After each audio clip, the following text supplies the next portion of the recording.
3 p.m. school board workshop. Please rise for a moment of silence followed by the Pledge of Allegiance.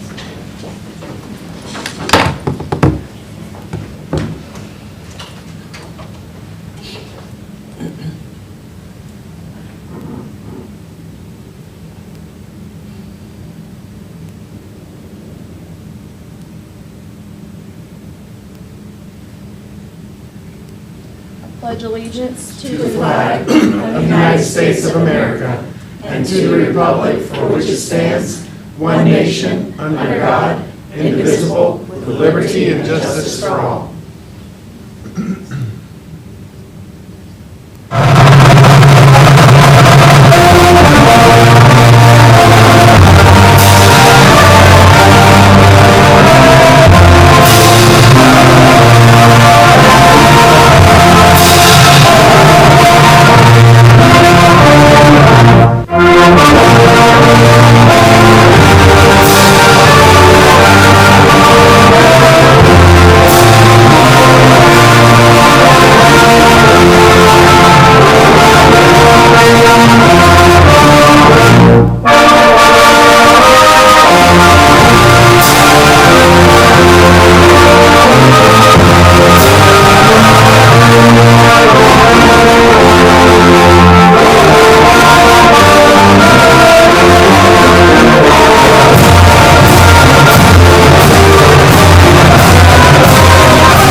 Ramirez present. Janie, Ruddy present. Furry present. Christy, Chong. LaShakia Moore. Do we have any additions or changes to the agenda? No. I get a motion to approve today's agenda. Move approval. Second. Moved by Mr. Furry, second by Mr. Ruddy. All in favor? Aye. Motion carries. Do we have anybody for public comment? There is no public comment. Thank you. Okay, we'll move on to finance consent 7.01. Imagine charter school financials. Good afternoon, Madam Chong, board members. Sorry, trying to launch the topic at the same time. Good afternoon, Madam Chong, board members, and Superintendent Moore. Mrs. Bush and I are here to answer any questions you have on finance consent, beginning with 7.01.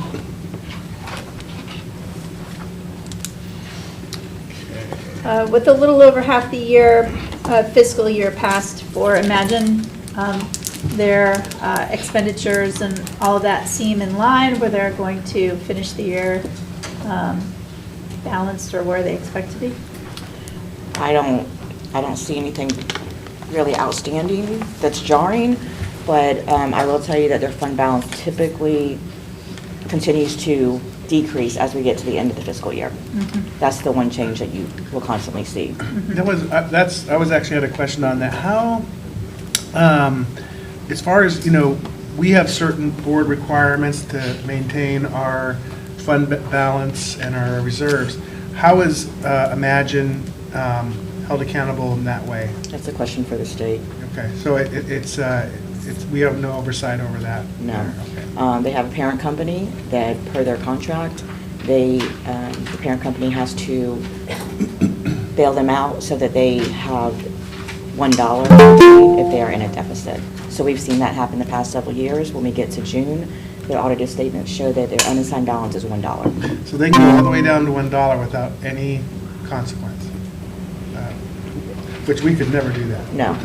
Nor would we want to. I know, but that's just an interesting contrast between our two budgets. Do you have an idea of their enrollment this year so far? Is it holding steady or? It is very steady. It's about 915. Their capacity is 900. Any others for Imagine? Okay, we'll go on to purchase orders over 10,000.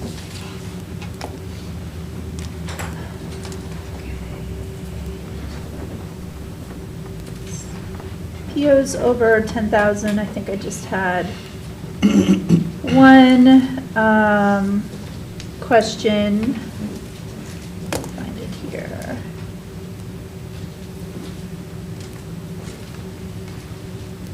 Oh, on the gray bar, it says blanket PO for electrical parts is needed. I was just wondering if you had insight into specifically what was purchased on that, or, Sure, you I'll know, have 'cause that's Mr. kind of Bush. generic.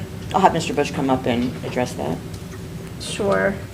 And then on Atlas Academy, it looks, there's two amounts that are exactly the same. Just wanted to make sure that that's accurate and not maybe a double up. One PO status says history and one says open. The first, I'll go ahead and address Atlas real quick if you Sure. don't mind. The first PO was, when it was put in, it was not put in as a blanket PO where you can continue to receive payments. So they had to close that, send it to history. There were no charges on that, and open up a new one the correct way through ESE. All right, cool, thank you. Hello. The blanket PO, that is for, there's nothing specific, that is for maintenance. When we have work orders, miscellaneous parts, outlet switches, any kind of electrical parts that we may Okay. need. So when they, since they're not local, these are parts that would need to ship in. Yes, ma'am. right? So are you kind of keeping an eye, due to fuel charges, right? Everything that's being shipped is costing more money, that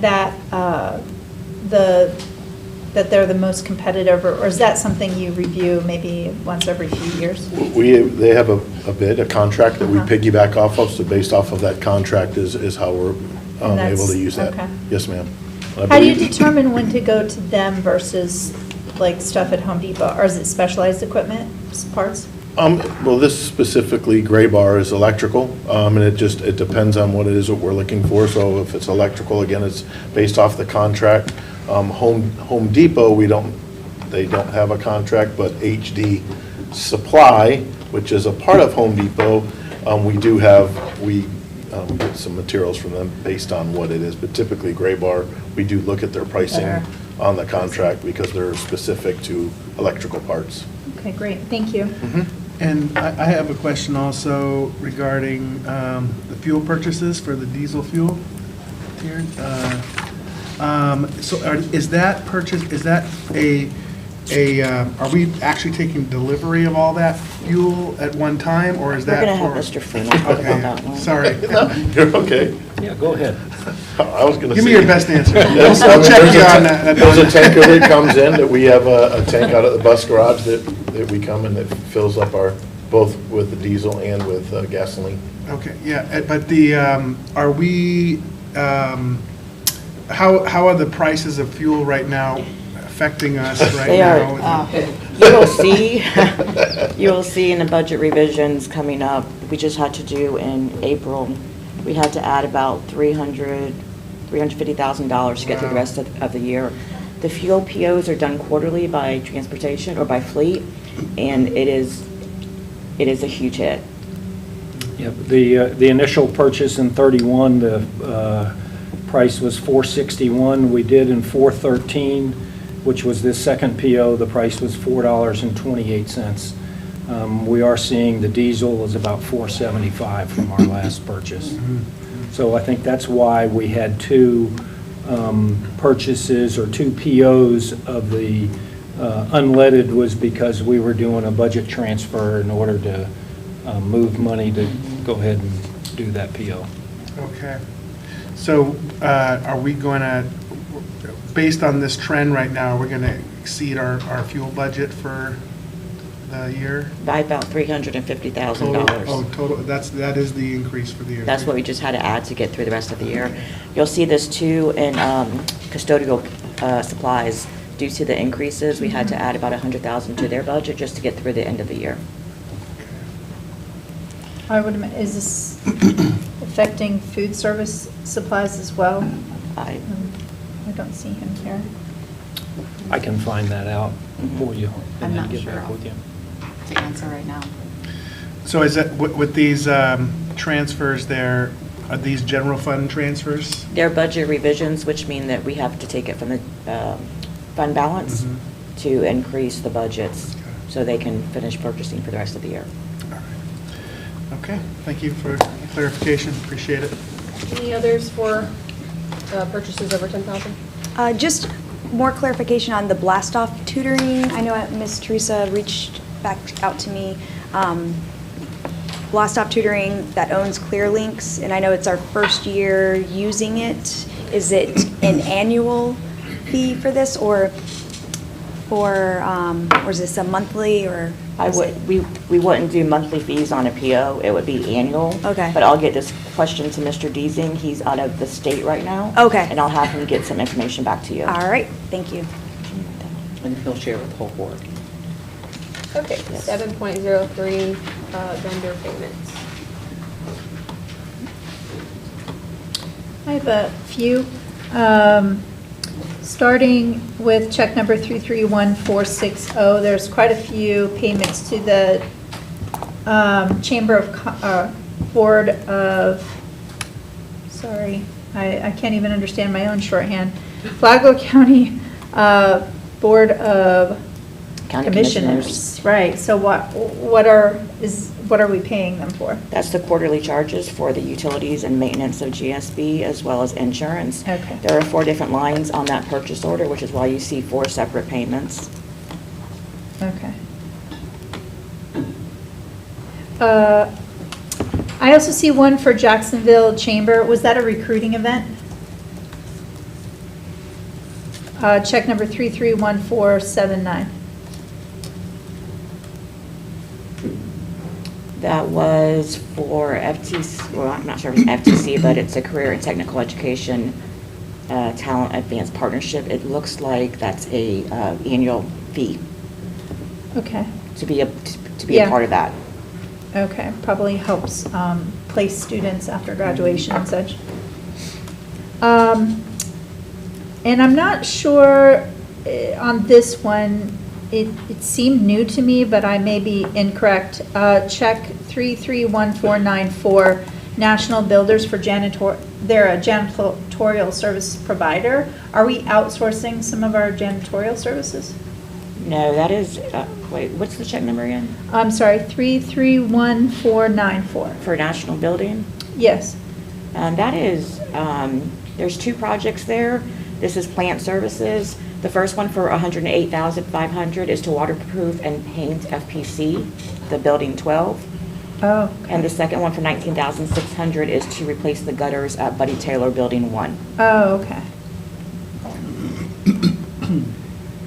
All right, great. That's all I've got. Thank you. Anybody else?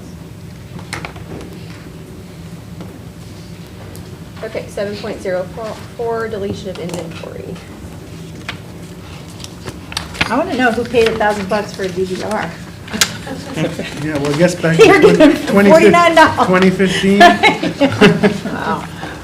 Apparently they all went dead at the same time. Well, I think they replaced them with the I'm upgraded sure, yeah. equipment. So, yeah. Back in the day, huh? 7.05, finance budget amendments.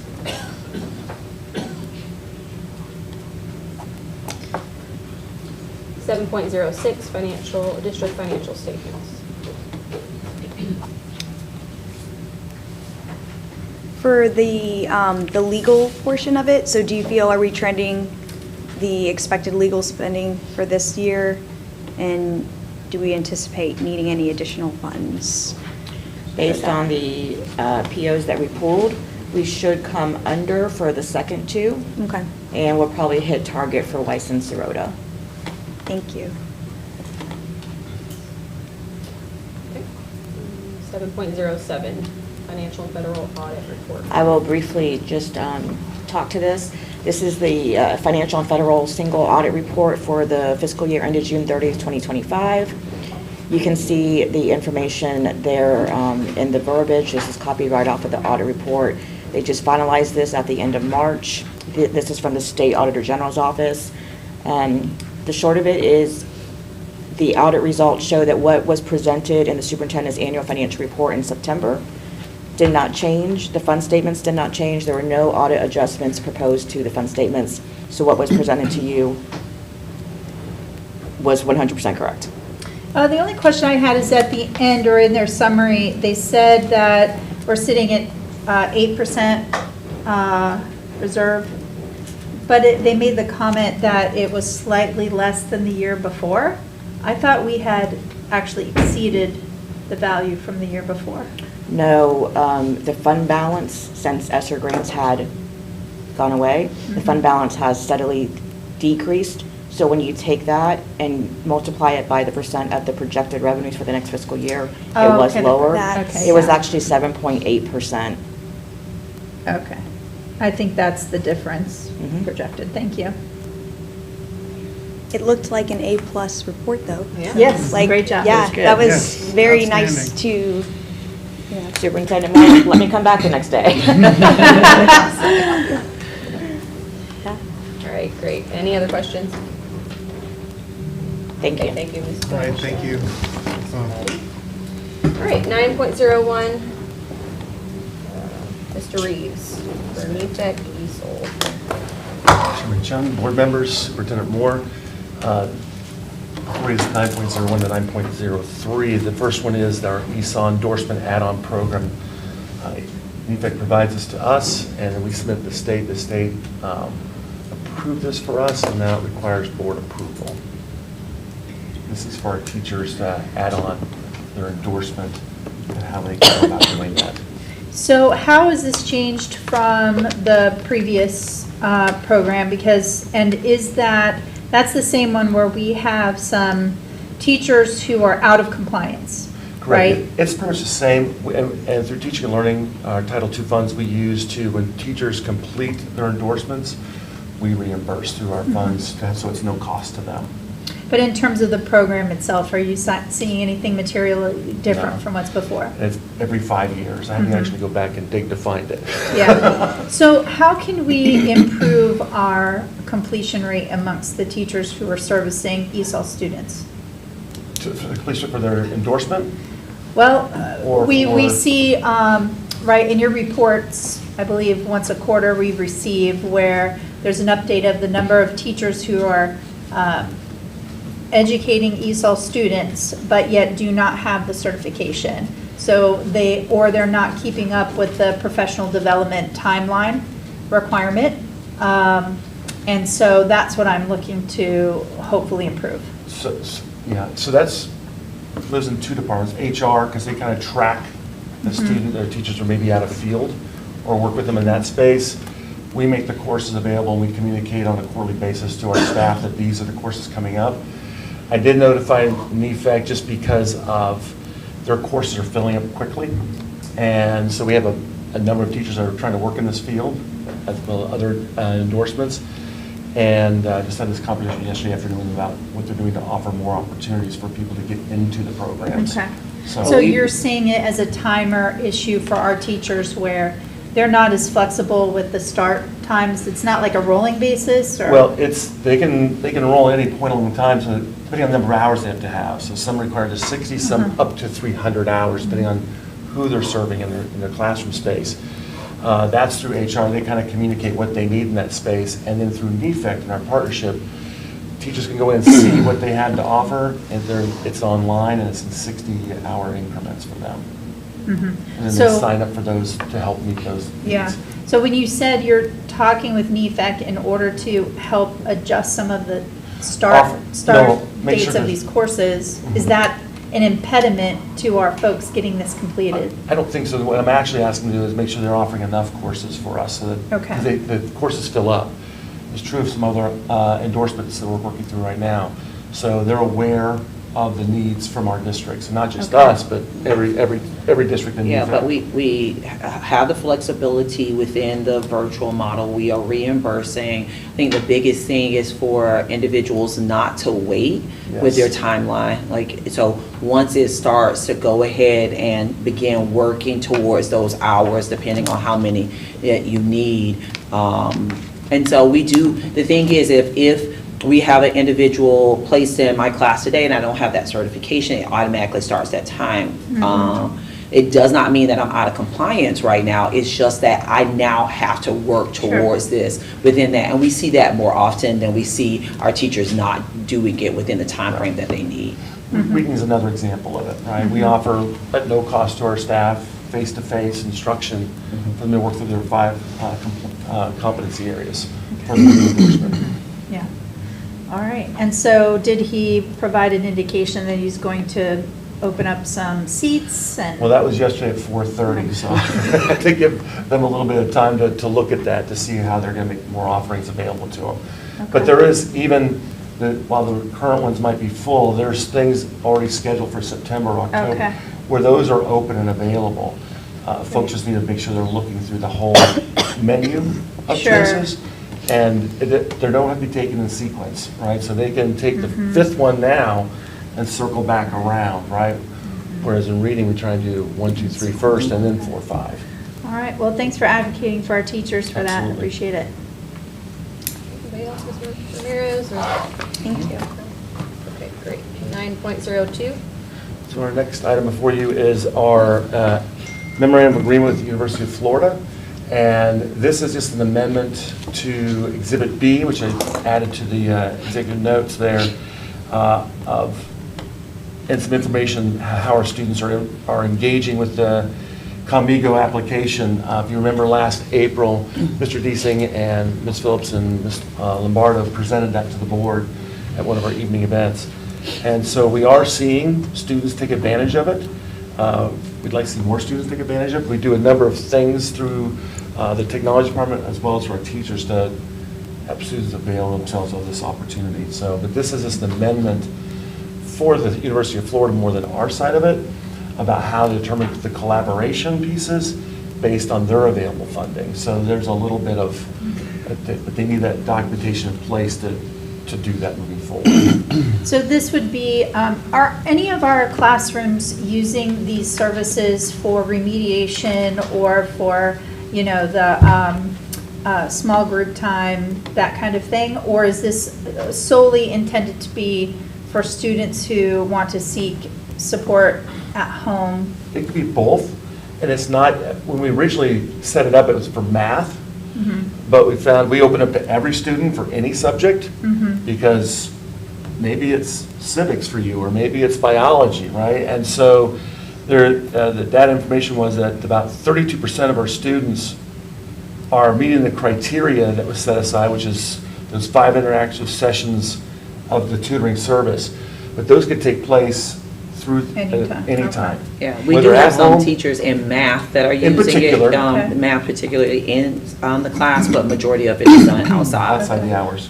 And how does that participation, and you probably don't have this offhand, but if you just had a sense, with the varsity tutors, because that's also a This program is- that we offer for free. Correct, for free, and this is used much more than varsity tutors. Okay. Yeah. And we right now have the base for varsity tutors. They do have some additional options that we could take advantage of that would come at a cost, but right now we have more engagement with the Conmigo than the varsity tutoring. Well, I think we'd want to look at, like, which one is maybe lending itself to better outcomes and maybe reducing the number of offerings we have so that we're driving folks to this resource that's most effective.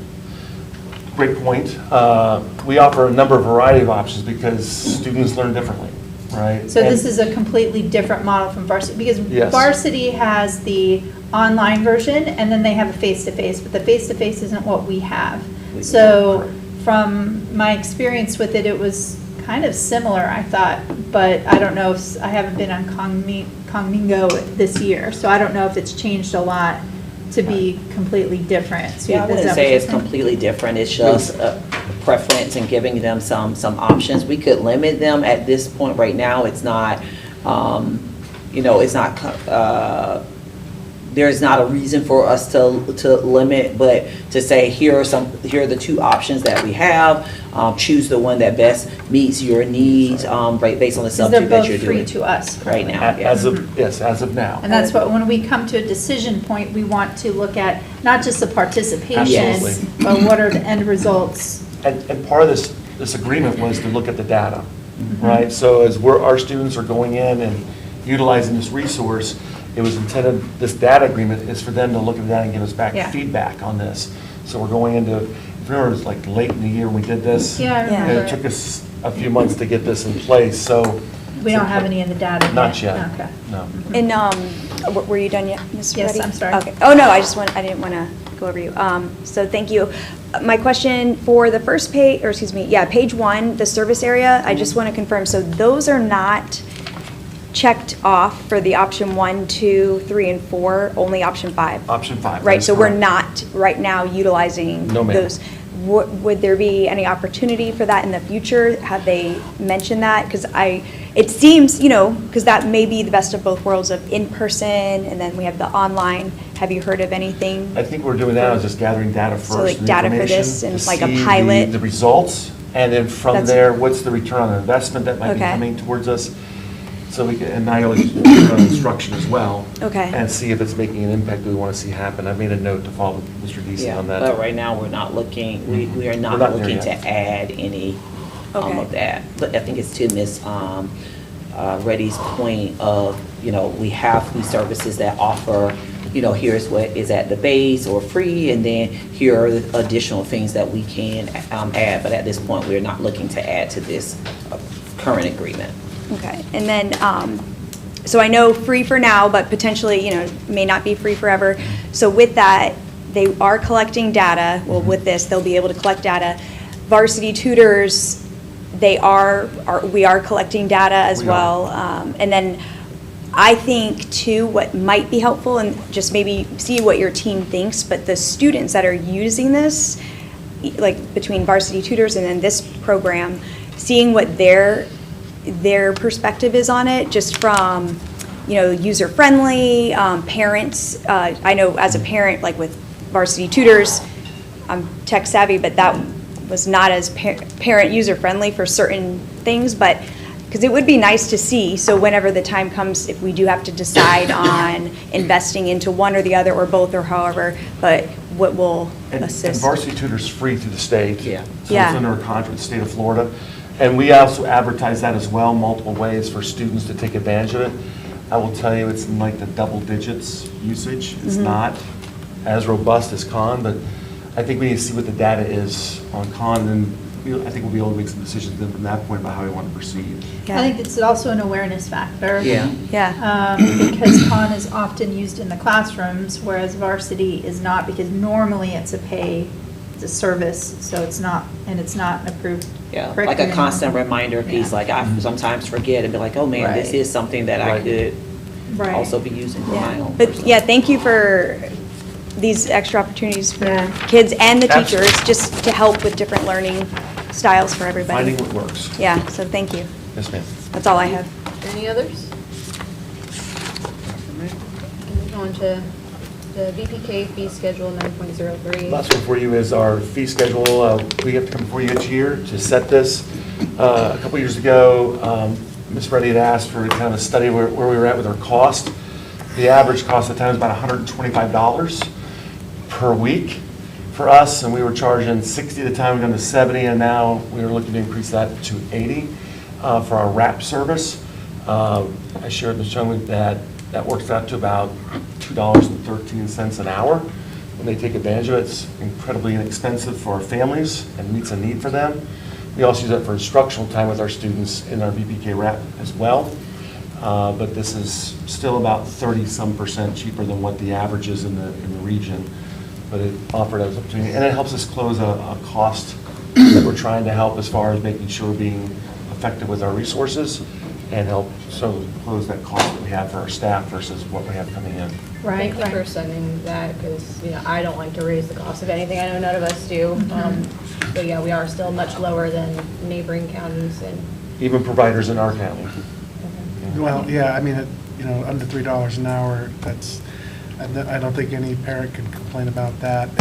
And as we move forward, this, at least from my perspective, is that we should always be just trying to keep it right at what it costs, because we don't want to make a profit off this. Oh, no. Yeah, We're not making and I know that's not the intention, but I just want the public to know that is our intention. Absolutely. Is to try and keep this as reasonable for Absolutely. hardworking parents out there. so. Right. Absolutely. And to be clear, the VPK core hours are free. This is just if, if there's working parents where they Correct. cannot come up and pick up their child after the free portion is done.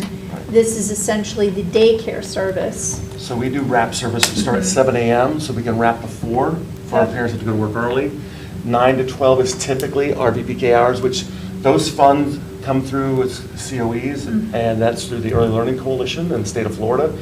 And there's a set dollar figure for that. It comes into us. And then on the back end of noon till 5 p.m., there's the backside of the route for us. So we offer the full continuum, and we do take advantage of that time as well for instructional opportunities. Also play, but which is part of instruction for those Right. kids. Learning through play. Absolutely. The easier we make access to VPK, the better we'll have kindergarten readiness scores, and everybody wins, right? Yes, that is 100% correct. All right, thank you, Mr. Reeves. Thank you, ma'am. 9.04, Student Code of Conduct with Mr. Glasgow.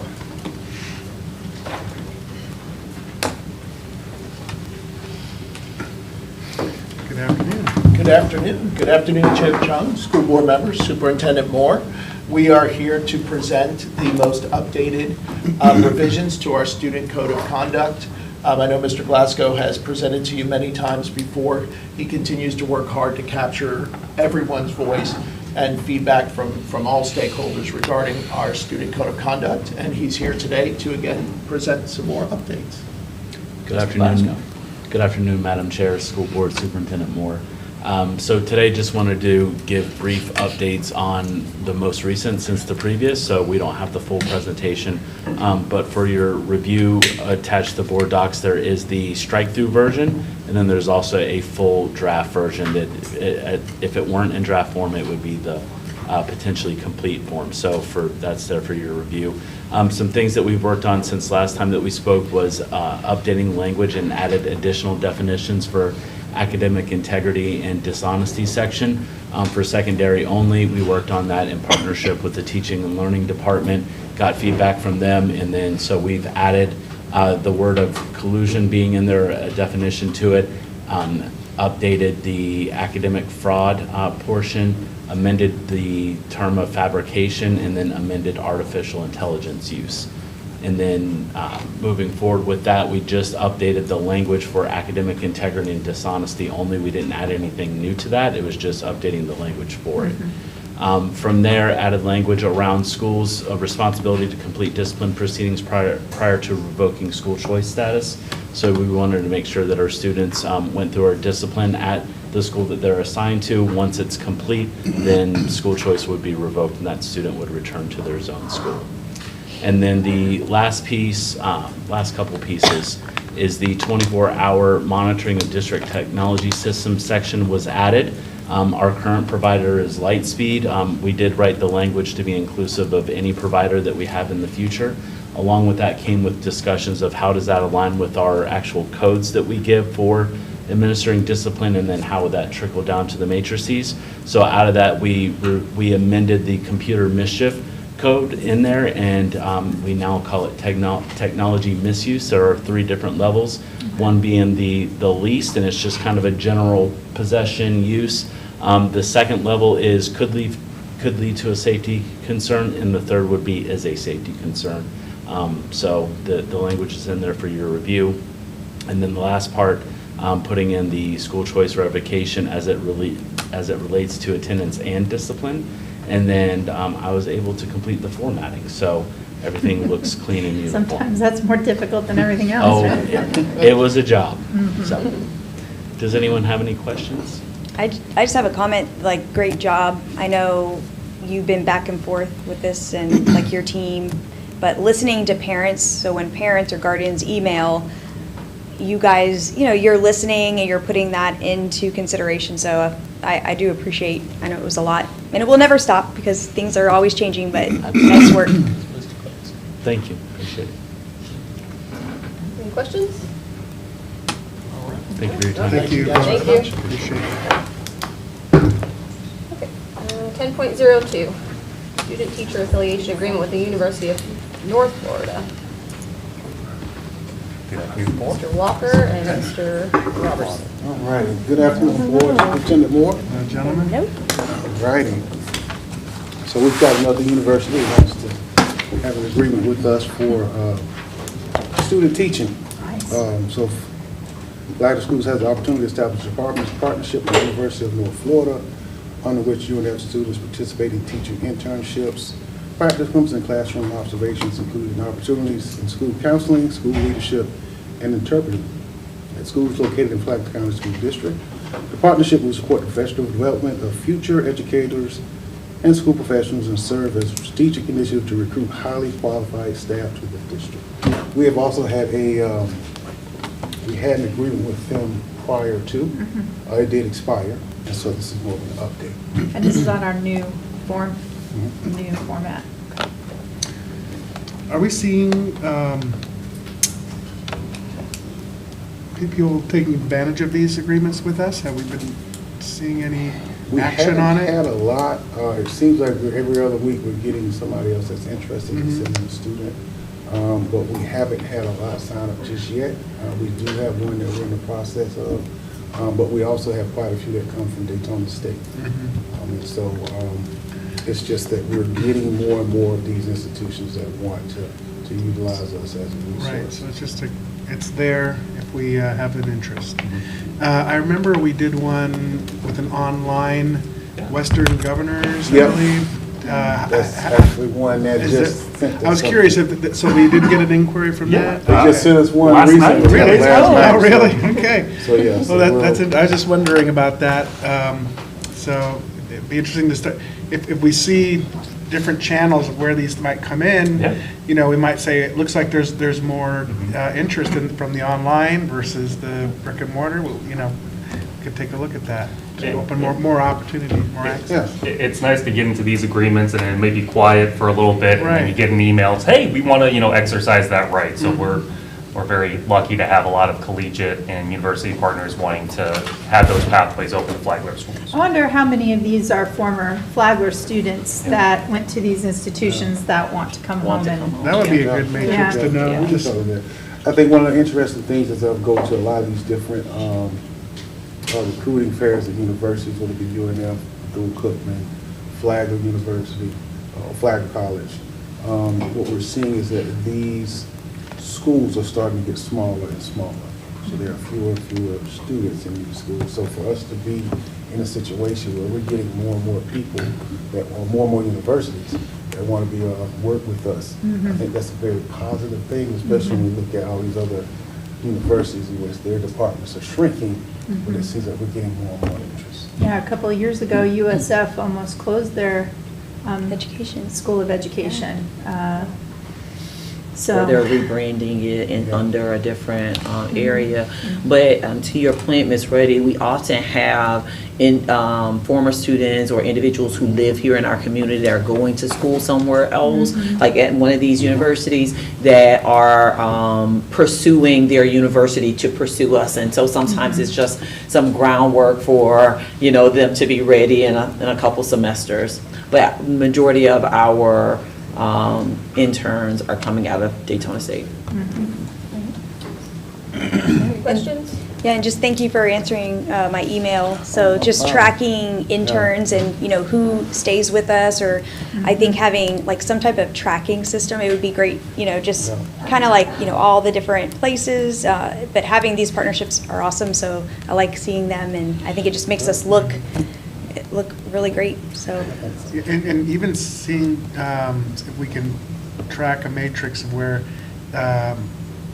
students that did dual enrollment went on to Daytona State and came back for that would be an interesting dynamic also. They're great stories to, They are. It is a great story. Also, it's because, we should be trying to, hopefully encourage them to come back if it fits where they want to start their life. Because there's always a complaint of the brain drain. Sometimes they get educated and then move on to a bigger city, We would like them, if they can see opportunity here, why not come right back home, right? And, this this would be nice too. So, I saw something on Facebook, the elementary school I went to, so Lakeview Elementary, and I was a Dolphin, but they had some award, and for me, seeing that as an adult, it made me so proud, and I was like, oh my goodness, this is where I went to school. But for us doing things like this is just gonna help these kids. They're gonna be like, oh my goodness, that's where I went to school. So I think it's great what you're doing, so keep it up. Probably helps Thank with, you. just the financial aspect of keeping the student debt down, if they can Oh, come yes. home and be with their parents and be right here. Oh, that's absolutely. huge, That is huge. Yes, and many of these students can qualify for bright futures and Right. all Love of those that. things, like keeping them local to the state of Florida is a big push that we have, but absolutely to our county as well, because we educate our students, they get great educations here, and then sometimes they go to college outside of the state, and it's harder to, get them back home. And then they stay, like Mr. Walker, right? Yeah, some of us never leave. Do we have sort of a playbook for students that might say, you know what, this is what I want to do. I want to go on. I want to come back as a teacher. Do we have like a playbook for them to say, this is how you can do that? Go into Daytona. We have and then come back with show them a playbook, and they just play it out. And we show them a path to their through their career. If I want to go to nursing, and so here's the path that you could take to get to that through Flagler schools and then through college, but not anything yet that really helps them to kind of come back to us. And the foundation, Ed Foundation, is starting to support in that work as well, to make sure that our students, we ensure that we have their email addresses and their the decisions that they've made. We have that information so that we can stay connected to them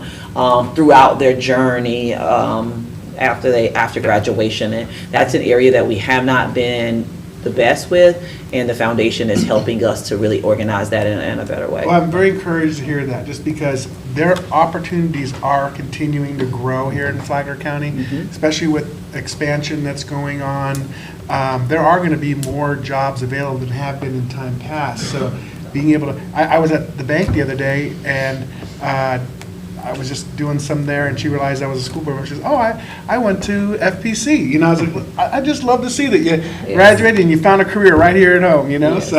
And we are seeing that FPC, I want to say they said that about 50% of their staff are graduates of Flagler schools. Really? Oh, yeah. And then now we're seeing, That's pretty when amazing. we're Matanzas, now that they're past year 20, we're starting to see that as well. Us hiring many individuals that graduate from Matanzas. And so across the organization, we have a large number of individuals that work for the school district that went to school here within the school district. I mean, it's sometimes scary, not scary, but it's like, oh my gosh, now that many of our students are like me. I've been in the organization, I think this is year 17 or 18, and now I'm working with my students are now my peers, and so those changes, we see them definitely happening. And that's a good point, because, if you think about it, being the largest employer for the last 50 years, Flagler Schools has been one of the greatest places for opportunity, Yes, right? absolutely. And they took advantage of it. Absolutely. All right, Very thank great. you. Thank you. Thank you. Okay, 10.03, approval of personal items. Mr. Walker, on the personnel changes, Yep. there's one in the first section, appointments non-instructional, second from the bottom, Stephen Vidala. Yeah. Says it's being replaced with Stephen Vidala? That is correct. Okay. That is correct. How So. does that happen? The employee is coming back Yep, and replacing employee himself. left, employee has reapplied and has been selected for the role that they vacated. Okay. Yes. Okay, they vacated, so. Correct, He so- vacated the spot, and then was Yeah. like, no, never mind, I'm coming back. Yes. Yeah, it was- Okay. We were that Okay. good. Yeah. It was also italicized, so you could see where I thought maybe Yeah, it was that's a a good- placeholder. No, that was a good one, yes. We'll come up with we'll call it a boomerang. Yes. I will tell you, when I saw this come across, I sent an email to this employee and said, welcome back, so happy to have you back with us. But in all seriousness, we talk about this and say that we want to onboard people, we want to retain them, but we want to also offboard people in a way that if something changes within your circumstances, you will consider to come back to us. And there are many individuals that have to leave for different reasons. You know, we have employees that leave because their family dynamic changes. And so when the time comes that they can come back, we want them to consider coming back. And so this is a great example of that. And so we're happy to welcome him back home. That's great. Anything else? No. All right. Thanks, Mr. Walker. Thank you, Board. 12.01, project priority list with Mr. Bush. Thank you. Good afternoon, Chair, Board Member, Superintendent. It's a project priority list for flooring at Benell Elementary School Building 10, second floor, and Buddy Worth Building 6 and 9. I brought this before you on the 24th. I was going to say, this is deja vu. Yes, just bringing it back before you Okay. be voted. So it's going through the full cycle, and so now it's like, do you have any last minute questions as it's going to the 6 p.m. board meeting? Correct. I appreciate that you're keeping our campuses beautiful, and getting Thank them. you. Yeah. I have a good team. work. Yeah, they had visitors to Rimfire, you know, when I was visiting, and somebody had commented, this Taylor, I think their reading coach, that the visitor said, how old is your school here? Because they're from out of the county. She's like, oh, it's over 20 years. What? This is an over 20-year school. They were astounded because of how beautiful it looks. And That was that's, Rimfire? Yeah. Yeah. That's 100% because of Didn't we that. just repaint and seal that building? outside, yes, sir. Yeah, I mean, Couple years that ago. made a big difference. Yeah, That 'cause, really you know, the did. sun is- And it still looks good. Yeah. It's actually one of the most common comments that we get when we tour individuals that are our community and outside of our community. At every tour, and the foundation will attest to this, every single tour, you have someone that will make a comment about the upkeep of our buildings. And we enjoy bringing our local community in to show, because I think it's a great example of us really being responsible with the dollars that our community is investing in our school and keeping it nice and fresh. And so the team really does a great job. Our plant services team and our custodial team, they do a phenomenal job of ensuring that our campuses are in their best shape for our No young small people. feat when you've got 1,000 kids banging that up every day. Yes, and we just did some great work at Wadsworth. I was there yesterday. I guess Monday was yesterday. I was there yesterday at Wadsworth, and they just got some new carpet, and they got new paint, and which is, you know, no fun doing in the middle of the year, but the staff were very pleased with it. It looks really, really, really good. Yeah, so great job. Kudos to Thank you. you and Miss Nancy for all that you guys do to make sure our buildings are prepared. Thank you. Thank you, Ms. All right, then 12.02. This is a survey 6.2. Again, it's to allow to use CONDS funds. And this is for buildings at Benell Elementary School flooring again, for buildings 3 and 18 to replace the flooring. And this again is a step one of a two-step process. Once we go through the survey and it's approved, then I'll be coming back in front of you for the project priority list approval as well. Then we vote on it, so it's That- 3 steps you get, aren't you lucky? And well, and DOE's in there, they have to approve all of the, you know, the same thing as well, so yes. Any questions? All right, thank you. Mr. Bush does take pride in coming before the board and sharing the great things that are Yes. happening. I'm sure it's the highlight of He it. does, he really does. And you're very Take pride in it. organized with it all. Thank you. Okay, 17.01, unsolicited letter of interest to purchase the 4-acre portion of Corp. 1. Ms. Lena, Mr. Freeman. Good afternoon, Madam Chair, board members, and Superintendent Moore. This afternoon, I bring to you an unsolicited interest to purchase a portion of the Corp. 1 property. Specifically, the proposal is to acquire the back 4-acre portion of Corp. 1. Please note that Corp. 1 was declared as surplus, so it's in our surplus inventory. and it was by board resolution in October 2014. And then the current ed plan survey recommends discontinued use of the facility for educational or ancillary use. And as part of due diligence, staff acquired 2 appraisals, which is attached to the agenda item, and they ask for when it returns to the board on April the 28th for board action is for the board to provide direction to staff. Number 1, to initiate the process for possible disposition of the property in accordance with applicable law and board procedures, and then which includes public notice and competitive solicitation, or to decline this unsolicited proposal. If you have any questions, I'm ready to answer them. Can you help me understand why they said that it shouldn't be used for ancillary services? I'm not aware of what The history and why they history, determined that? yes, but- I mean, I could see for an educational building, I think in today's day and age, the buffer needed for safety and all of that, and just the traffic nightmare with busing, anything in there would be horrible. But just wondering, you know, other ancillary, I know we'd have to build from scratch. I was thinking that too. Right, but the other piece that I'm wondering is, at one of the school board meetings that they provided in the spring, there was a vendor there that was sharing information about how you can lease parcels of your property that you actually earn money from due to renting out to cell phone towers, essentially. Does the location of this, is that out of ordinance with the city to do something like that? A cell phone tower? Yeah.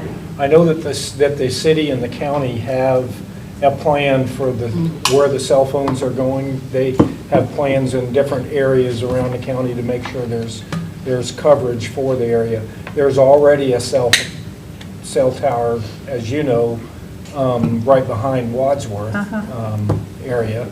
Yeah. And then the next one, geez, I'm not sure the next one is probably up by Matanzas Wood, so I'm not sure that lends itself to... Yeah, my understanding from them is that, you know, there isn't such a thing as too many, that they need, due to the demand on the, especially in the middle of town, right, demand on the signals, that you can actually turn this into revenue generating funds with the land that you're not utilizing. But this is a smack dab of middle of town. I don't know if there's certain zoning that would prevent us from being able to do so. And that's my question is, I understand the sale provides an immediate income for this piece of land that we don't see us putting an educational facility on, but if we were to lease it in order to achieve a revenue income stream from a cell tower lease, how would that play out for us? Well, currently, the property is zoned COM2, which means it is, the allowable use for that is institutional medical, retail, and professional offices. I'm aware of a cell tower that is being considered on somewhere near Moody, and Palm Coast do have places where they're going to put in cell towers. Well, one thing, and I was at the same meeting. and Yeah. We did learn a lot from them, and it was actually Diamond Communications that was there. And I do know they already have an agreement with City of Palm Coast, and they've identified sites that were on city land. It's not to say that they couldn't see an opportunity somewhere else, because this was obviously not available. You know, that's, you know, if we have land that we can use to generate income that we're not going to use in the near future. The thing is that we know it's not popular if it's going to be near a school, because we've already dealt with that. With the 2 towers we have near our schools have gotten a lot of criticism that were there from a long time ago. They have leases of 20 plus years, so we really can't do anything about that now. You know, that property, while it may not be an ideal place for a school, that it could be used in the future for administrative purposes, as, or consolidation of programs. Like, for example, I was just thinking the other day when this popped up, and I was like, what else would we use that for? And as we're growing, we see all the homes going out west. We're going to have to expand more schools out that way. The district's needs are going to grow. We have things scattered all over the place right now, including the courthouse building. We got many programs there. We're here just, could one day we need a Flagler Schools, headquarters where a lot of these programs could be consolidated into one building. That may not be today, but as a board, we sometimes got to kind of look, beyond maybe even our own terms. An additional transportation depot It to could be serve something the central. north end. So I mean, these are just, again, this is just very 30,000 square or feet view. But I would just try to brainstorm, what else could we use that property for? Right. But, we could also look at it and say, if we did sell this property, what other capital projects could we do with that if we sold it? Because it's my understanding, if we sold that property, that would have to go into the capital fund, right? So it wouldn't go to general funds. We can't just say, let's sell it and. not like, woo. And we Yeah, can't use it for we got a salaries, $7 million so just windfall so in the the general. public is aware, it wouldn't be used Right. for salaries, it'd have to be a Exactly, certain. 'cause I have people in the community say that, and they say like, well, why don't you just sell some land? And I'm like, well, that's not gonna solve the problem you think we are gonna be able to, that you're bringing forward by selling land. So again, we have to balance it, because it is true that, if we're not gonna ever use it for educational purposes, it'd probably be better to release it, but we have to look at those, we have to weigh those things out, because. You're thinking I was kind of going through the same thing to ensure, like, what's the best decision here, right? And I remember that when we were speaking to the YMCA folks, we said, well, maybe in the future, we're not in the mindset to give you cash, but if we could give an in-kind land donation, which would also ease some of the burden on our swimming pool needs, is this area conducive to that? Are we, what else would be 7 acres, available? so- It could be, but I think they've, at least from what I remember, that they've already worked something out with the city tentatively for, that's been. I thought they were wanting to come but back to us nothing's for in more money. concrete. So they are definitely coming back to us. We've been going back and forth with the MOU with the city of Palm Coast, because the last time the YMCA was here, the board indicated you were not necessarily interested in going into a direct partnership with the YMCA, but would consider a partnership with, potentially with the city of Palm Coast. So we have been going back and forth. Actually, the city of Palm Coast MOU was slated to come to this agenda item, but the recommendations are still going back, so we're still in that negotiation. So they're still going to come before you, asking for the same request that has been. And do they have does the city have a lot for them, or would this be one that's in? Yes. But, it's a good point that you brought up, though, that is always something that can happen, whether it's the Y or something else that would benefit the district. But I just going back to the agenda item, I do want to express some concerns with the way this, the offer has been brought forward, because it in my view, could diminish the value of the rest of the land by selling just a portion of the land.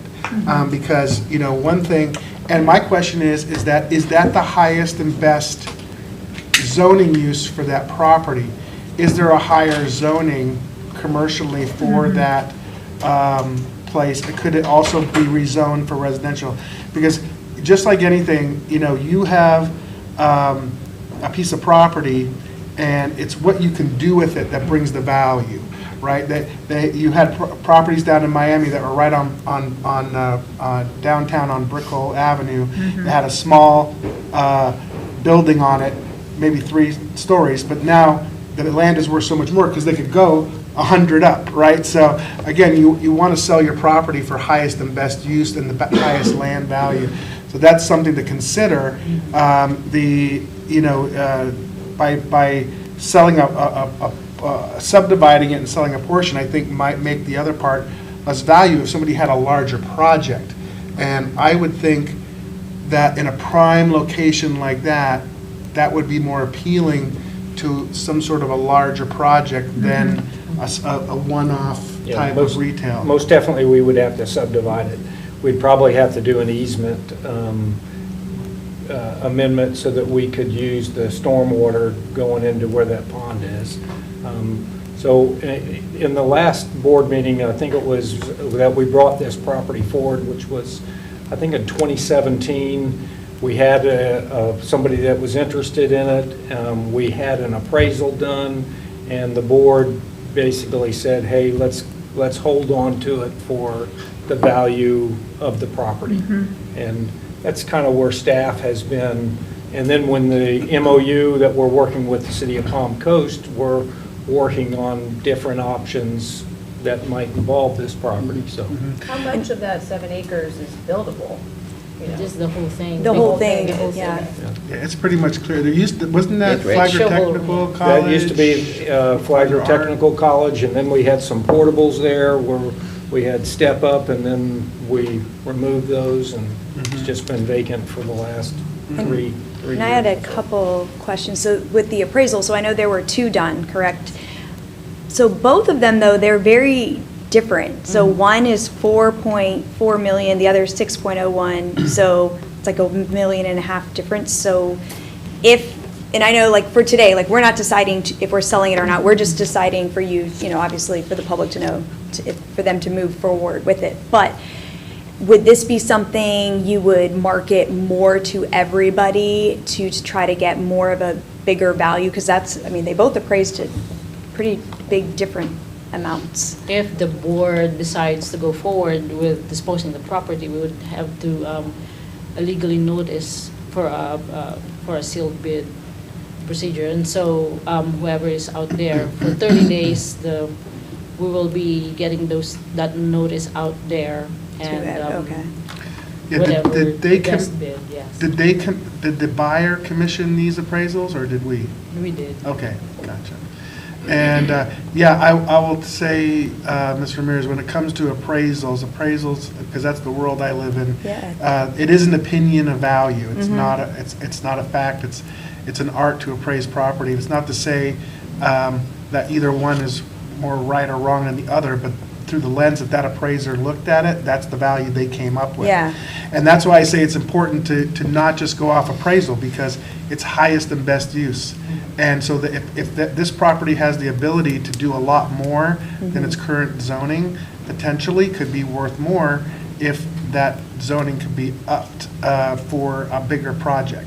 Again, I don't know exactly if that's even possible, right? But I'm just saying, in real estate, you're always looking to get highest and best use when you sell the property. So, but just going back to why they determined it surplus, I think it's, again, just looking at the lens at the moment, right? You're not thinking, that was years and years, that was several years ago, right? Before I think I was on the board. So at that time, you would say, yeah, that makes no sense to put a school right in the middle of Palm Coast Parkway, right?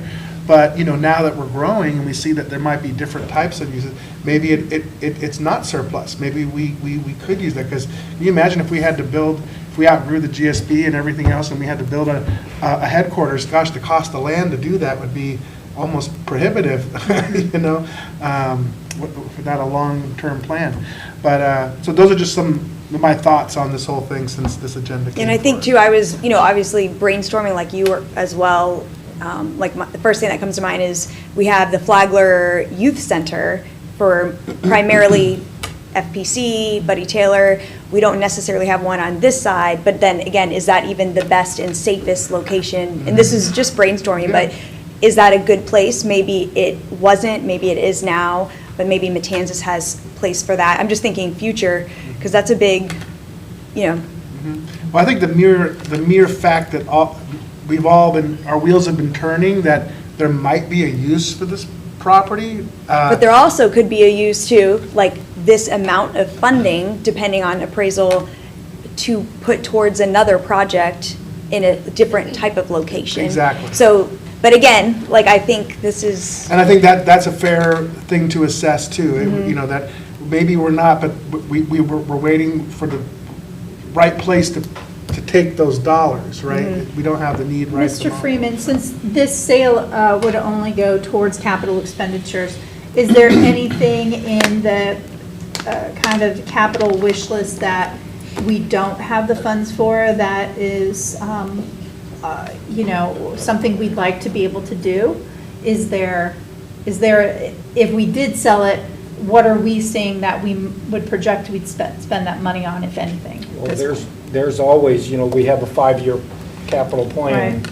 which we have many things on there. And then it even goes beyond that. We have deferred maintenance that we have areas where we So are we in would like want. budgetary trouble in any of those areas where this would provide some relief in order to achieve those goals? I don't think that we are. I think that we have to prioritize and do those projects that need to be done in accordance with the time frame. And I think Mr. Bush and Ms. Wormack have done that really well in being able to schedule when those projects are completed. There's always going to be a project, though, that's waiting, right? And so, yeah, to answer your question, to answer the first part, are we like in financial trouble that we need to do this in order to get a major project done? I would say no. However, I would also say if this property were to be sold, it does allow for other projects that are currently on the deferred list to be done sooner than they are currently scheduled to be So done. going forward, this is just to vote if we are interested, not that we're going to accept that offer that's there, right? Yep. This is just giving us the direction of, do you want us to move forward with the selling of the property, or do you not want us to move forward with that? And then it will be a property that we will continue to have for future use. I think also anytime we receive a proposal, we should also be looking at, well, what type of facility are they looking to build there, right? Is it in the best interest of our community? So it sounds like this is a set of offices that they are intending to lease out to medical professionals, right? Yes. So there's already a lot of those little kind of lease out, you know, mini houses over in that area. Is that what they're looking to do here? What they're looking to do is a 40-bed rehabilitation facility for more serious accidents.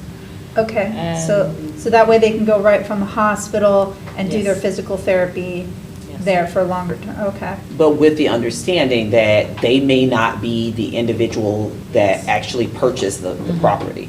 Right. Yeah. No, I understand. And we have, this property, we received, was it Waffle House? It was- Waffle House. Yeah, Waffle House wanted this property. It's a small portion of it. A small portion Yeah. of it, right? Yeah, they wanted a small portion of it. But this property in the last year has gotten at least Yeah, I two mean, unsolicited. it's a sweet spot. And there is Get a less few and offers. less commercial land Uh-huh. on Palm Coast Parkway. It's Right. almost built out, unless you knock something down, for sure. Like Wawa, that was a Yeah. 4-story office building, and they knocked it down. So is there any additional information that you need as a board in preparation for the April 28th meeting where this item will appear? I would like to see what items on our 5-year plan we would escalate if we receive these funds. So I think What would we prioritize? we can provide that, like a list, but with the understanding, remember, if something breaks, that has to be. I understand Yeah, that, but okay. it, you know. Because sometimes that's what happens, Right, like it's we were just gonna like do. when you get a bonus at work and then the car trashes and Yes. guess what, we're not going on. And you were gonna, I do the understand pool, that. right? That's pretty much the rule of how my life goes, so I understand that. But it's like, if things were to align in the stars, Okay, what would we want to do? So, go ahead. I think that our 5-year plan already shows that Yes. if we would start working off of things on the 5-year plan. So And that this- was gonna be my question, like, are you wanting us instead of bringing this forward on the 28th, are you wanting us to Like, what bring else can forward we our get it done 5-year then? plan again, to say, this is what our 5-year plan Well, was? if you're getting an additional $4.5 million, potentially $5 million, then it's escalating items on the 5-year plan. So what would you also be able to do, what would be able to add on in that 5 years? Like, what would we, because we have to get that money from the 5-year plan if this doesn't go through. Like, are there things? We would start moving things up on the 5-year plan. What was going to be done It wouldn't be like a next year? special I think that's what we're getting at, like, I don't, if I'm understanding, there isn't like a wish list for a special project in the 5-year plan, it's just the 5-year plan has to be executed, and you would be able to move some things up and get it done. Out of year 6. And move them in Right, but then closer. that So means those items, you're like, okay, that would be, so we're gonna add these items, right, to take the spot, right? It's like, what's next in line? Yeah, it just means So that. what would we be able to kind of So can we have a? realize earlier? Yeah, so I would say, what I think would be, here's my suggestion, is that, why don't you just email us all the 5-year plan, so we can look through it, and just see what's on there, and, because it basically, as I'm hearing Mr. Freeman, is that if we put more into the 5-year plan, then what's on year 6 will move sooner, right? Because you're just moving and you're just advancing Right, the but process. that 5-year plan doesn't typically have what's on year 6, that's what, you remember, So you like, have a what was it 10-year last year? It was like, oh, the Mr. chillers Bush went will help at the us. high school, and we knew it was gonna happen, but we just didn't have the money, and then they went. So it's like, well, what is the thing that we would love to really take care of now? And I will say, I think Ms. Chong said it a little bit, we also, with the consideration that we would be bringing forward the conversation with the city, right? You'll make a decision, yes or no with that.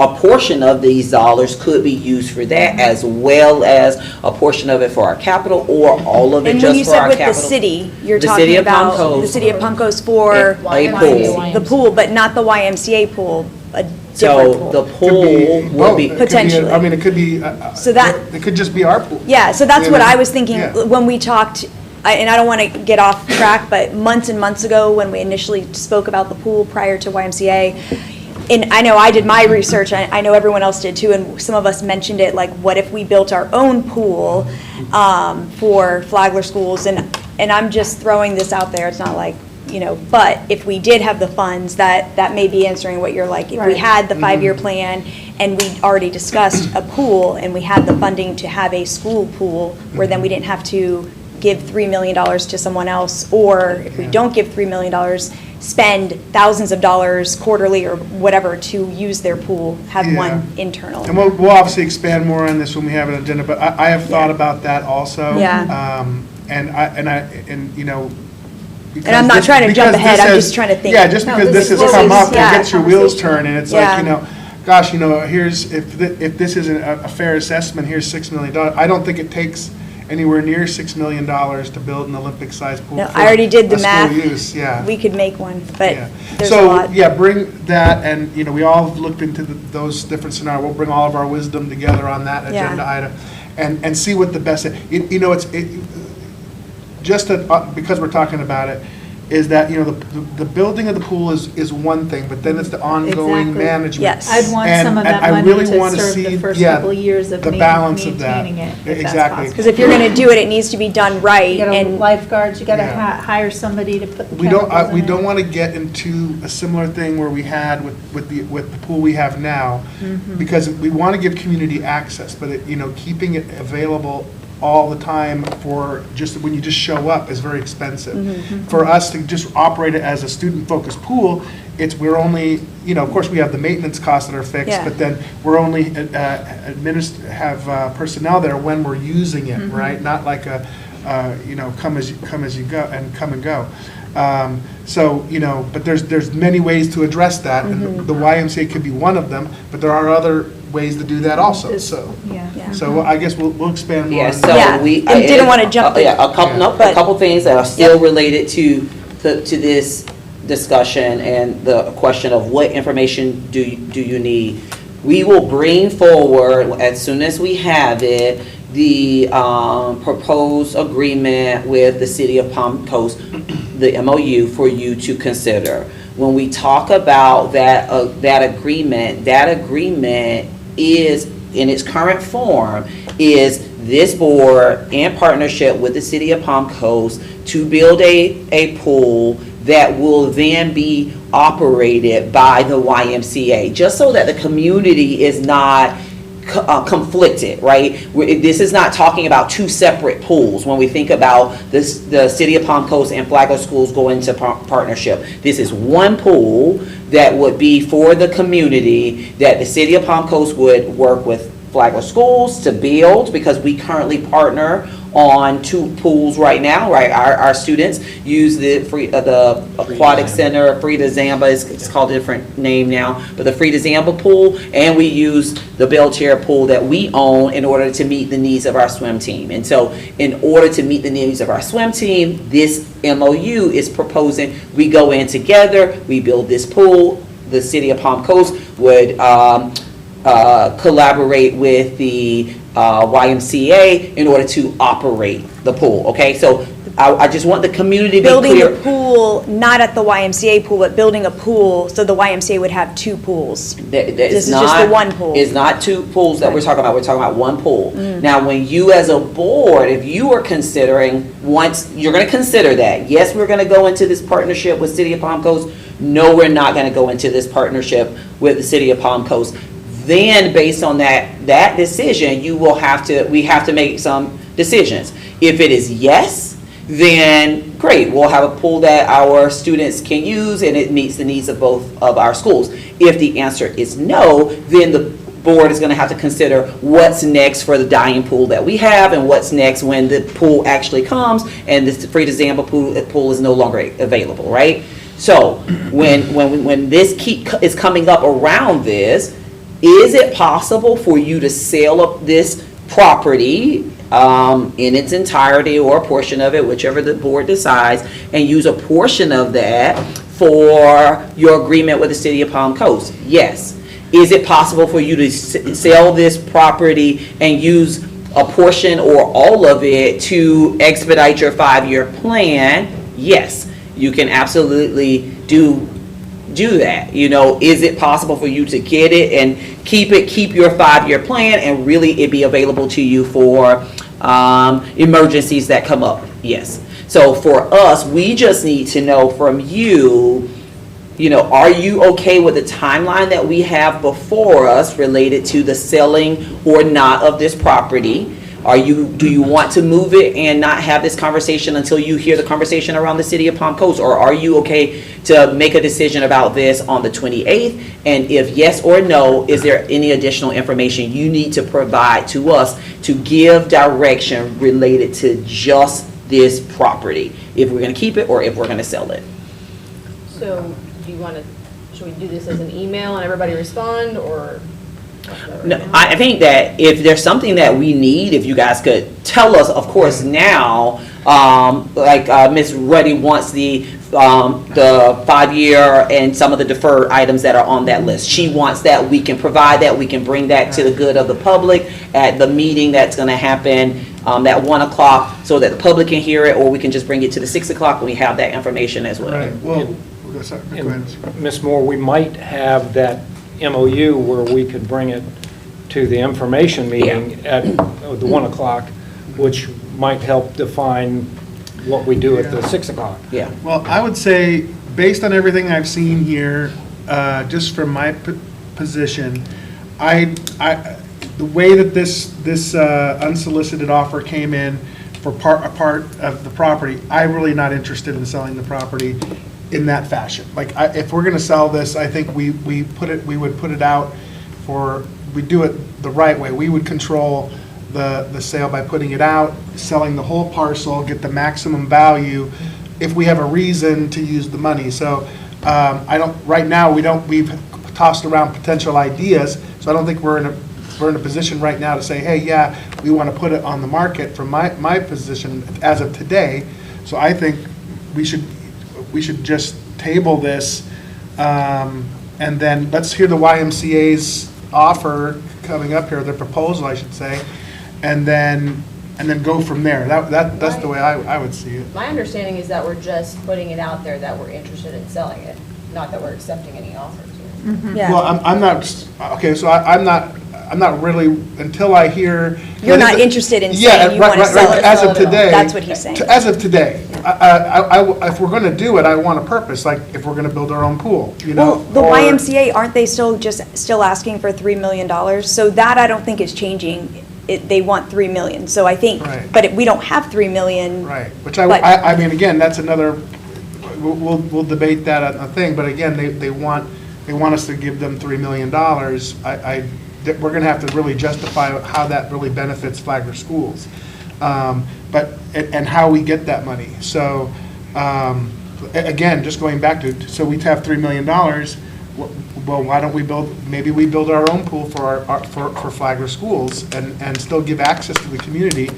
They're a private entity, you know, they can also raise money to build another pool.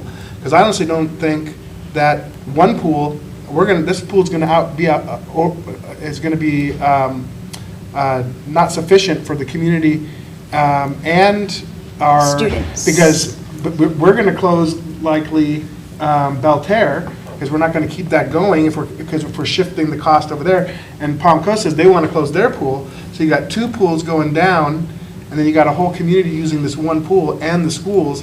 You know, I'm not very optimistic that it's gonna be able to service all of us. And if we're gonna put our money in, we need to have a priority for all the uses that we need as an educational facility.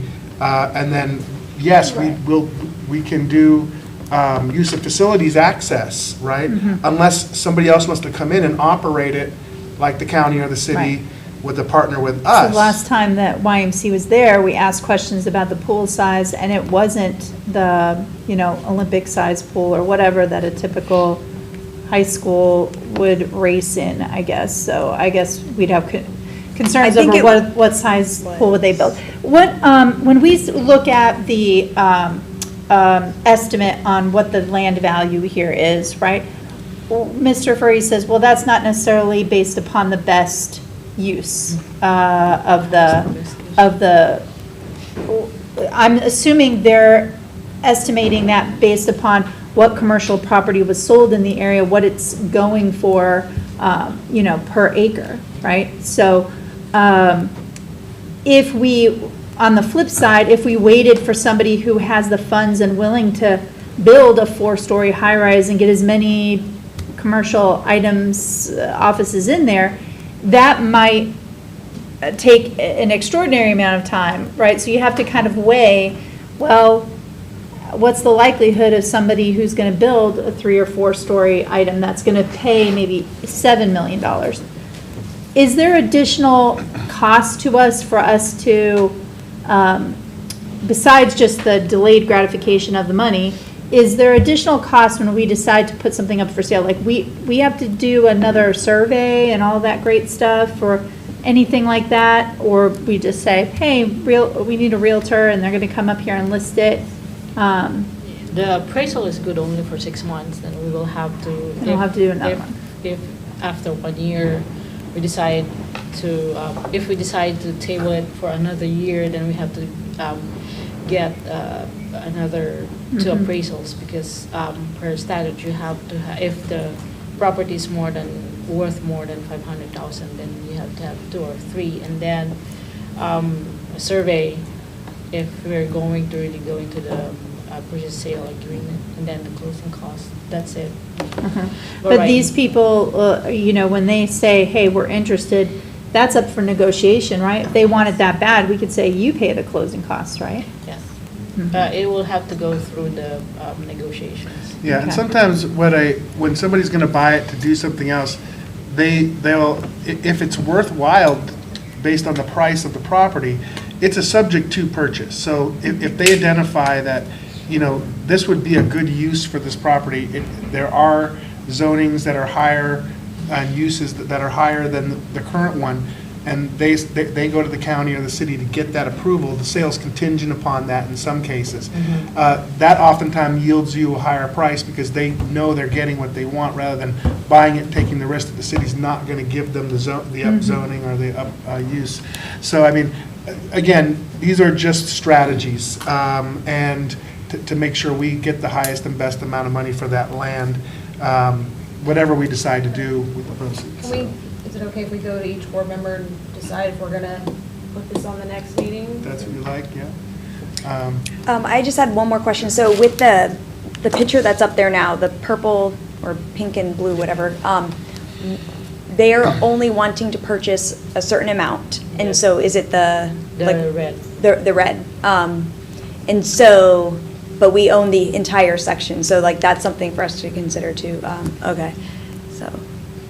They want to, right? Yeah. But there may be somebody out there That wants the whole thing, yeah. Right, we just never, Yeah. it's not offered for Yeah. sale, they're just saying, this is what we need. And if we don't need the whole decided- thing, we just need this Yeah, they just piece. want that, and this is how Right. much they want to spend. So if we decided hypothetically, like, yes, let's just put it out to see, someone could come back and say, I would like to purchase that whole block, and still at the end of the day, we make that decision if we are going to do it or not. I'm okay. Are we making this decision now for the?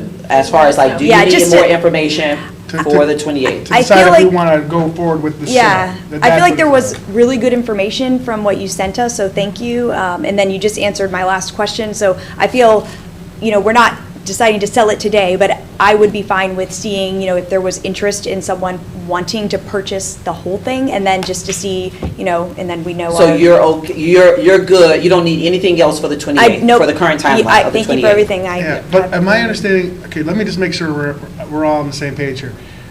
Is this agenda item to approve or deny this unsolicited request? Or is this agenda item to put this on the market for sale? It's two-pronged. Do you want it to be disposed, and do you want to decline the proposal? Okay, got it. So there's two prong on this particular request here. Are we adding, do we want it to be disposed based on this conversation? We would want, staff would request your direction. Okay, got it. Okay. How much other property do we have? Because one of my other things that I've been thinking about is, affordability for our, paras or those who are making less than $20 an hour. I would love to be able to offer some, modular housing or things of that nature. So, down the future, once I can kind of research that more and bring The that up city a approved proposal. that, actually, like several thousands of houses for teachers, That's police just for a officers. development that's already coming, and they're saying that they would provide a certain price for teachers, police officers, which a para making $17, $18 an hour is not going to afford a $300,000 house. So what I'm talking about is like, they have, us having kind of our modular homes that we could put and say, okay, if you earn less than a certain amount in the district and you can apply to live there, that kind of thing. Like, it would still be owned by us, not like a whole Well, development. I just want to say one more thing to add to this, Chair, is that you brought up another point that, why I think that, I don't know if we should, we can give direction on whether we want to sell it or not, but as you just mentioned, we have many other properties, and some of these properties are really properties that we will likely never build a school on, that we may be able to sell to accomplish certain things, like, for example, the pool, that maybe it's not a $6 million property, but it might bring us $1 million, or a couple of them will bring us $2 million to do the project, and maybe it would be better served that we sell those properties over the prime higher property value one. here, and then just have a surplus in the bank, because we're not looking to reinvest $6 million right away, then, we're just going to get the interest that we get in the account versus the appreciation while we're waiting to decide what we're going to do with those caps. That's my only point, is this is not the only marketable property that we own. Honestly, I think this one has more potential for us to use for some of the things we talked about today than some of the other properties that we own that are more scattered out around town that are not big enough for a school campus the way we do them today, you know, if we go to smaller campuses, maybe. So I think we should be looking at this not one property at a time. I think we should have a whole agenda item on, let's review all of our property holdings and assess, hey, do we really need these properties, not just this corporate one? Because I guarantee you, we put this on the market, we're going to get a ton of offers.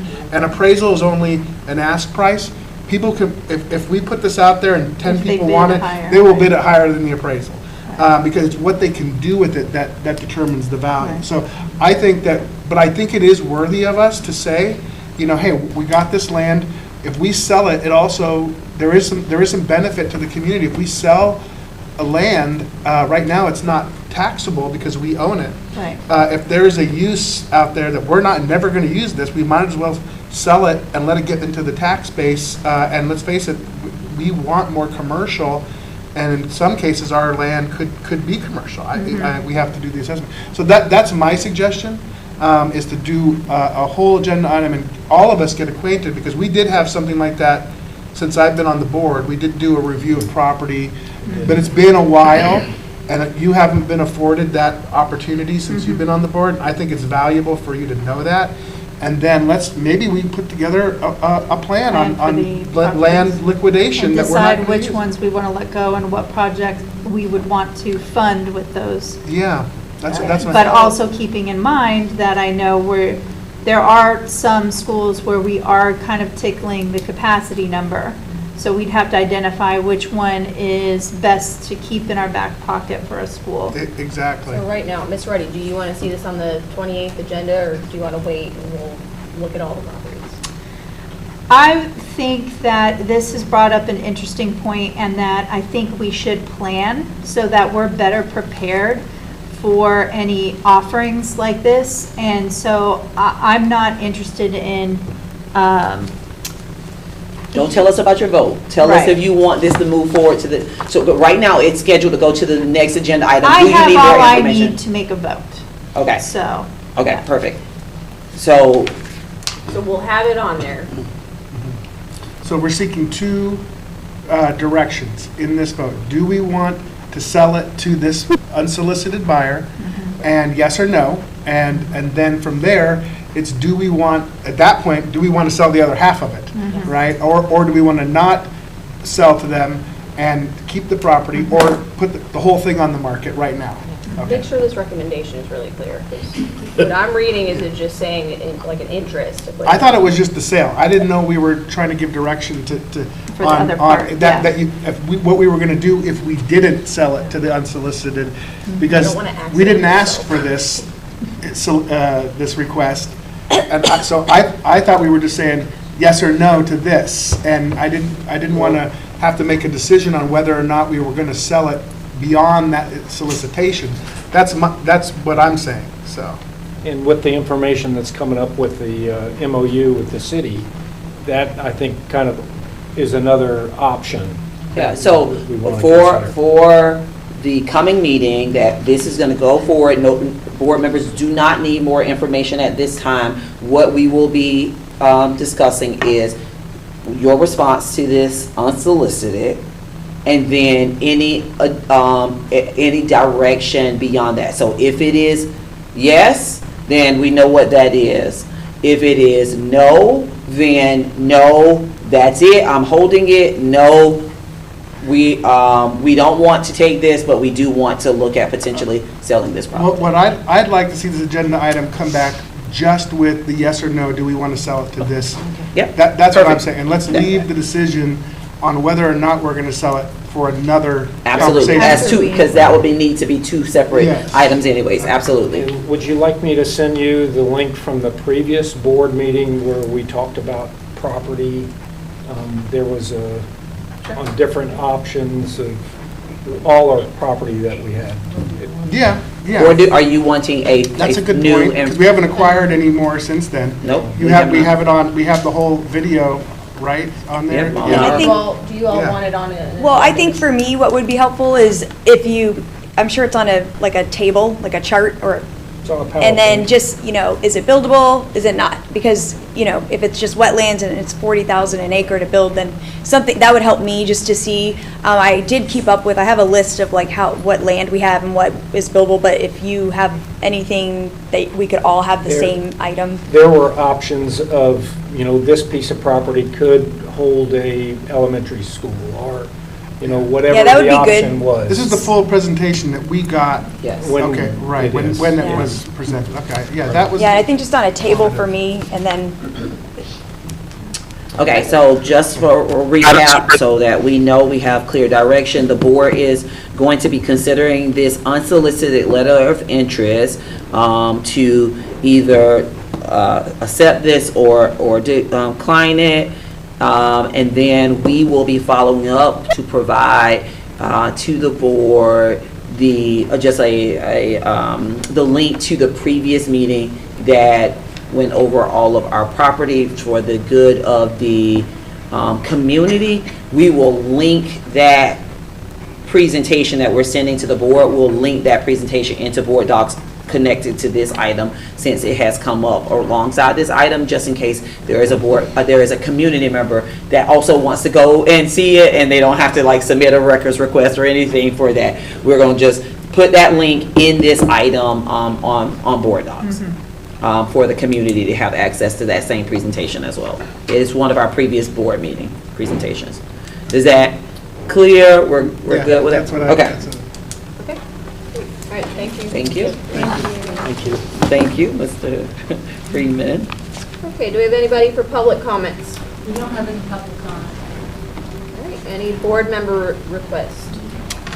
yes. So I'd like to see, so I mentioned before, so the salary matrix, just like getting it updated, because I was told it needed to be updated, so like the pay scales for everything, and just to see what the time frame would be on how to, because I know it would be a big ask and take time and to like prioritize, but just to get an update. The salary matrix, what month is that usually comes out for the board approval of our salary schedules?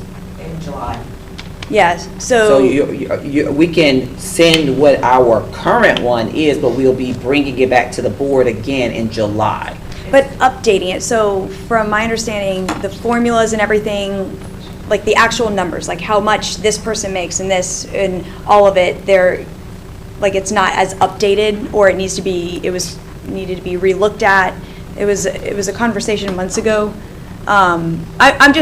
I was trying to see basically an ask that we could approach it in, so like non-union administrative portion. So just from my research recently, and this would be obviously an agenda workshop, so I won't go into detail, but my ask is for us to focus on the non-union administrator salary matrix for staff, to see if they could look into that, how we are equivalent to not only partnering counties, but counties that are equivalent in size of student population as well as staff population. So the study, the compensation? Yeah, I And think it that's could equivalent to potentially that, turn into yes. a Okay. study. I'm Yes. with you now. I'm sorry, I'm Yeah. thinking about just our schedule. Because but I know okay. we have many Yes. salary matrices, but I would Yes. like to focus on the non-union administration salary one And I for, think what we spoke at a meeting was when you're a school administrator or district, you get placed on a step. yes. But then you do not increase your step according to your years of service, and you get a pay Are you increase. talking about compression? No. So it's not with You get a pay instruction. increase only if your school is rated effective or highly effective. So we have people who could potentially be at the same step and only receive a raise that we, as a school board, say, hey, we're raising everybody's by 1 or 2%.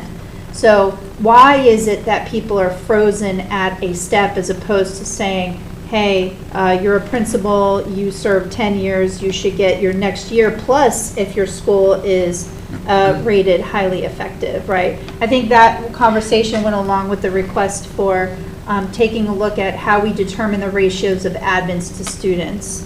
Yeah, and it's just, so, we've been talking a lot about retention, and leadership maintains retention. So I know this is a huge ask, but for staff to figure out, can we start with the non-unit administrators, and we can workshop it and go in more detail, but I did a lot of, like Charlotte County, and an incoming assistant principal, the pay we have here, it is no joke, double for another county.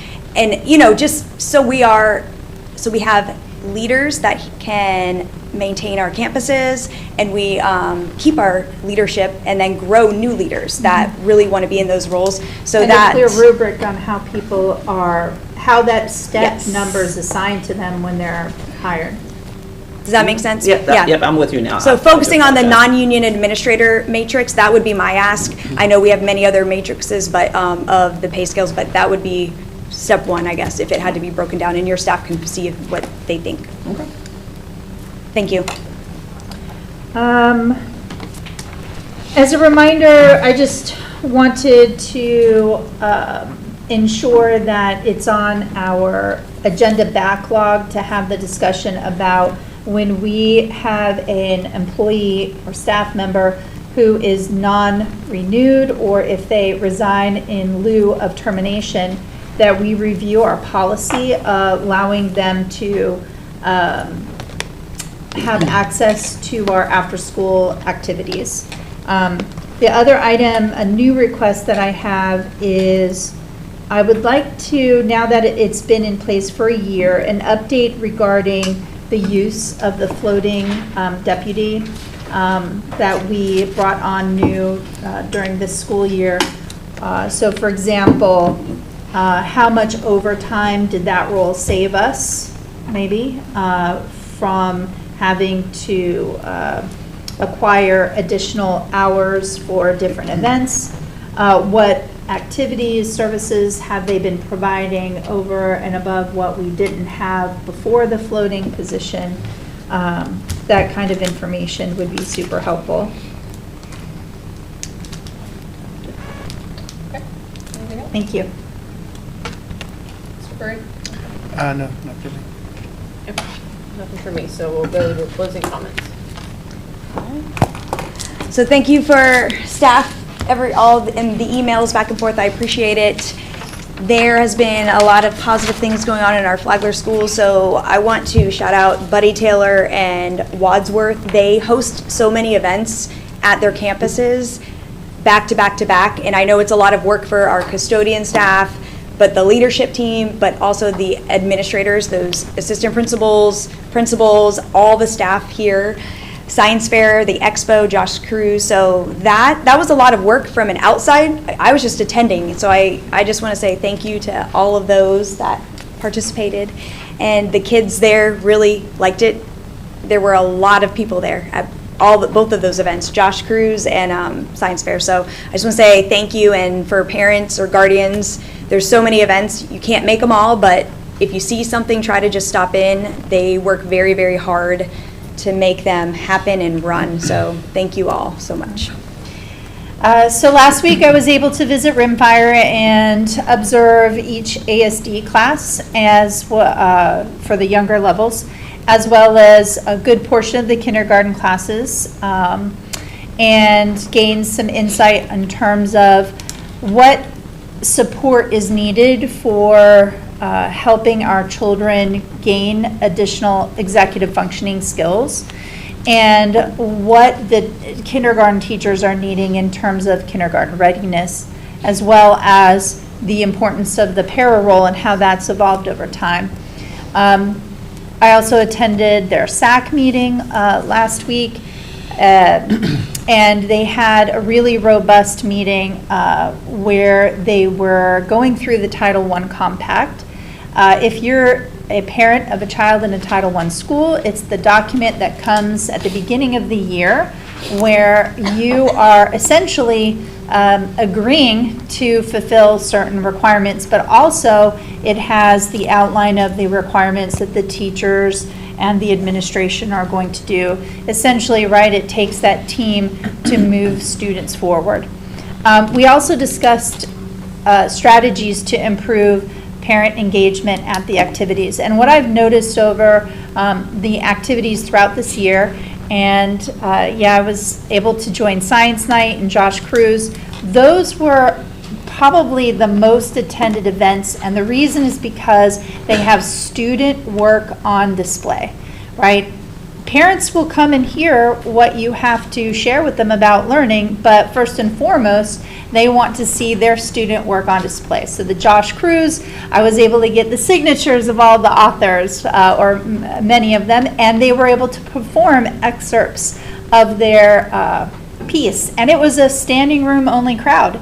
The Science Night, there were, that's where every school had their individual science fairs, and this was the district recognition of that work. And so there were wonderful projects put on display by the students, and the parents came out. And then we had stations. I had a lot of fun running the chemical change station, so I had to put on my teacher hat for a little bit, but it was a lot of fun. And those are the types of things that bring parents in. So when we have literacy night and math night, or other events, it can't just be what the teacher wants to share. If you really want those parents to come out, put that student work on display. And so it's been lovely to see that participation and the parents show up for that, right? Another call out I'd just like to make is that recognition of Miss Tiffany Learn, who passed away recently, and she was an educator in our district, and she had a very long and difficult battle that she was very brave and unfortunately came to an end recently. I was not able to attend the memorial service, but I hear it was moving and wonderful, and a good memory or recognition of a life well lived. And we wish her family all the best, and thank you for her years of service to our county. Thank you. Thank you. So yes, I just want to thank staff also for being so well prepared again today. We had 2 meetings. We even had an executive session before this one, so it's a long day for them. And thank you, Superintendent Moore. Also, my colleagues here have highlighted some great events that we had recently at the school. I also was able to participate or attend, really, a community event out in Bunnell. It was the Bunnell History Day, and it was really great. And the Flagler Historical Society was there, and we do give them space in that in our engagement center, and it was a great event. And I will tell you, I'd seen it on pictures, but I finally saw it on in person, is the beautiful mural that was painted, and that's right next to the engagement center there, right there. And I was talking to the mayor, and she had said that they're looking at actually expanding that and making it more of a mural city, and there might be some more coming down the line, so it could become a great destination. There's so much history in Bunnell. I mean, if we talk about history, Palm Coast is kind of young as we're talking about 70s, 80s that it was started, and the city of Palm Coast was incorporated around 1999. But Bunnell, I mean, that's been around forever, and there's so much history there, and learned a lot, and it was a great community event. But one thing that was really neat is to hear people so glad that we took over the old courthouse because they were worried about the fate of what that might become. And it was really cool to hear everybody had a memory from, I got married there, I had this there, and they said, oh, they still got the jail cell in there? I'm like, what? How do you know about that? But I said, yes, we do. But anyways, it was a great event to highlight a great part of our community, and so I'll close my comments with that. I just want to say thank you to the district staff for this last week, and also the board, and just being prepared. We've tried to work a little extra to just make sure our meetings flow better, so thank you. I appreciate it. And yeah, so many great events. I've also been out in the community. I'm losing track of where I am every day, but it's nice that our community offers so much, and there's so many things to be a part of. So great, thanks. I hope everybody has a great week. Happy 149th day of school. Today's been a great day, just a start to a great week. I was able to get out and visit lots of schools yesterday, and that's all great. I want to thank the board, really just your engagement, your consistency, and what I appreciate the most about this board is that even when you disagree and you move on for what's best for our students and our community, and I appreciate that. Our staff appreciates that as well. And then I want to thank our community. We often talk about all of these experiences we're able to afford to our students, and many of them come because of the investment that our community gives to our school district. So it's not just about our dollars that we're receiving from the state, but the additional support that this community really puts in to ensure that our students have great experiences. And so I want to just say thank you to the community for that. Last week we had our last round of data chats as we're going into our final push for the end of the school year. Our schools have made some great academic progress, and we are excited for our students to demonstrate what they have learned this year, and they'll have that opportunity coming within the next 15, 20 days as we start to do our final round of state assessments. I want to end with two highlights. As a community, in our mission, our vision, it talks about all of our students, and we talk about Diploma Plus. And when we started that conversation, we really started the conversation around we want to eliminate the opportunity for anybody to think that the plus is for some, but not for all. And so we identify different things that we have within our community, within our school district, that really represents a plus for a group of students that maybe that plus isn't going to be recognized across the state, but it means something here in our community. And so we see that with our trail program and what they do with our stuff bus through the Flagler Education Foundation, right? That means something to us in this community because they really operate that warehouse, and they deliver across our district when we have a school that is in need. But many of our community members may not know, but we have a very small, the cutest little coffee shop in our engagement center that is operated by our trail students. These are our young adults with disabilities, and it is the best darn coffee shop in Flagler County. I mean,